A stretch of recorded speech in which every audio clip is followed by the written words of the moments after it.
বন্যা পরিস্থিতি নিয়ে আরো জানাতে এবার সিলেট এবং সিরাজগঞ্জ থেকে আমাদের সাথে যোগ দিচ্ছেন আমাদের সহকর্মীরা। প্রথমে যাচ্ছি সিলেটে, সেখানে আছেন আমাদের সহকর্মী রানা মজুমদার। রানা, সিলেট অঞ্চলে তো পানি নামতে শুরু করেছে, আর এই সময়ই দেখা দেয় বিভিন্ন ধরনের ভোগান্তি। এ বিষয়ে প্রশাসনের পক্ষ থেকে কি ধরনের ব্যবস্থা নেওয়া হয়েছে? এখন জন্ম সনদ দিয়ে খোলো বিকাশ স্টুডেন্ট অ্যাকাউন্ট।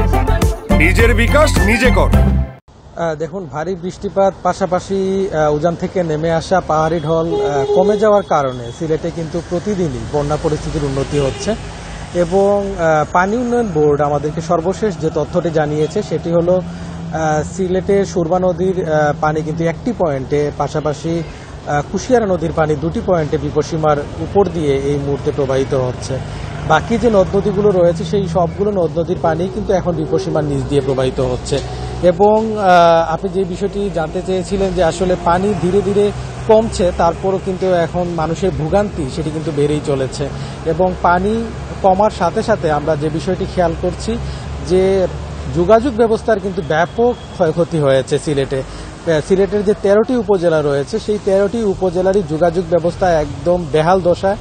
পাশাপাশি পানিবাহিত যে রোগগুলো রয়েছে সেগুলোও কিন্তু একটি প্রাদুর্ভাব দেখা দিয়েছে সিলেট অঞ্চলে। এবং আমরা কথা বলেছিলাম যারা বন্যায় আক্রান্ত হয়েছেন সেই সকল এলাকার বাসিন্দাদের সাথে। তারা বলছেন যে তাদের এলাকার যে গ্রামীণ সড়কগুলো রয়েছে সেগুলোর সাথে সিলেট শহরের যে যোগাযোগ ব্যবস্থা সেটি কিন্তু একেবারেই নাজুক হয়ে পড়েছে। এবং তারা কিন্তু আপনি জানেন যে বিভাগীয় শহরে অনেক ক্ষেত্রেই তাদেরকে চিকিৎসার জন্য কিংবা অন্যান্য যে কাজের জন্য বিভাগীয় শহরের সাথে প্রতিনিয়তই যোগাযোগ রাখতে হয়। সেক্ষেত্রে যোগাযোগ ব্যবস্থার এরকম বেহাল দশার কারণে কিন্তু তারা সিলেটের সাথে অনেকটাই কিন্তু যোগাযোগ বিচ্ছিন্ন হয়ে পড়েছে বলে তারা আমাদেরকে জানিয়েছেন। পাশাপাশি ক্ষতিগ্রস্ত হয়েছেন অনেক কৃষক, অনেক মৎস্য খামারি। এবং আমরা কথা বলেছিলাম তাদের সাথে, তারা বলছেন যে অনেক ক্ষেত্রেই তারা চেষ্টা করেছিলেন যে প্রথম দফা এবং দ্বিতীয় দফা বন্যার যে ক্ষয়ক্ষতি সেটি যাতে তারা কাটিয়ে উঠতে পারেন। কিন্তু পরবর্তীতে আবার আপনি জানেন যে সিলেটে কিন্তু তৃতীয় দফা বন্যার আক্রমণ হলো এবং এই তৃতীয় দফা বন্যার কারণে কিন্তু খামারিরা কিংবা কৃষকরা তারা কিন্তু আবার ক্ষতি পুষিয়ে কিন্তু তারা ঘুরে দাঁড়াতে পারেননি।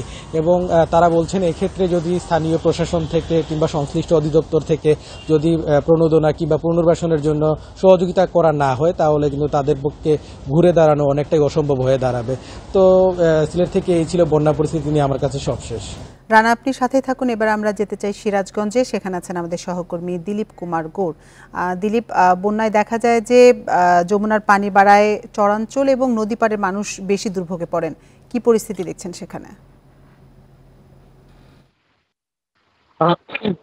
সিরাজগঞ্জে কিন্তু যমুনা নদীর পানি কমতে শুরু করেছে, কিন্তু পানি যে গতিতে বৃদ্ধি পাচ্ছিল কিন্তু কমার ক্ষেত্রে কিন্তু তার চেয়ে ধীর গতিতে পানি কমছে।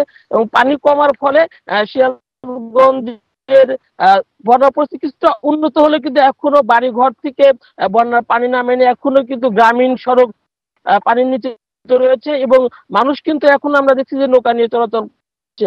এবং সবচেয়ে বেশি কিন্তু দুর্ভোগে পড়েছে যমুনা তীরবর্তী চরাঞ্চল এবং নিম্ন অঞ্চলের মানুষ। চরাঞ্চলে কিন্তু প্রতিটি জমি একদম পানির নিচে তলিয়ে গেছে, ফলে এখানে গবাদি পশু এবং মানুষ কিন্তু আসলে একই বসবাস করছে।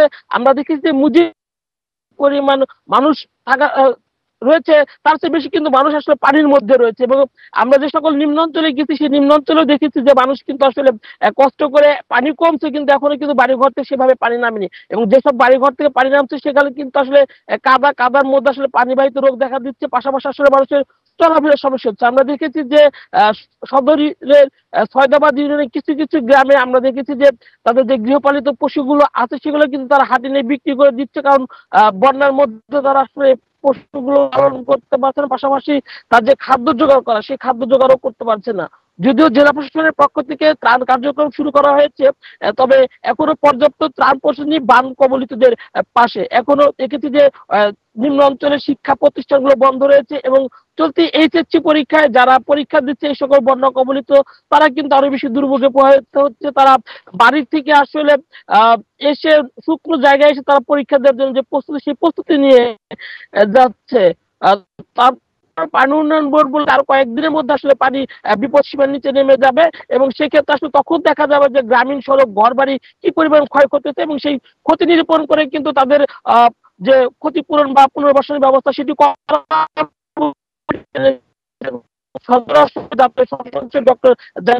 এই ছিল আমার কাছে সিরাজগঞ্জের বন্যা সর্বশেষ খবর।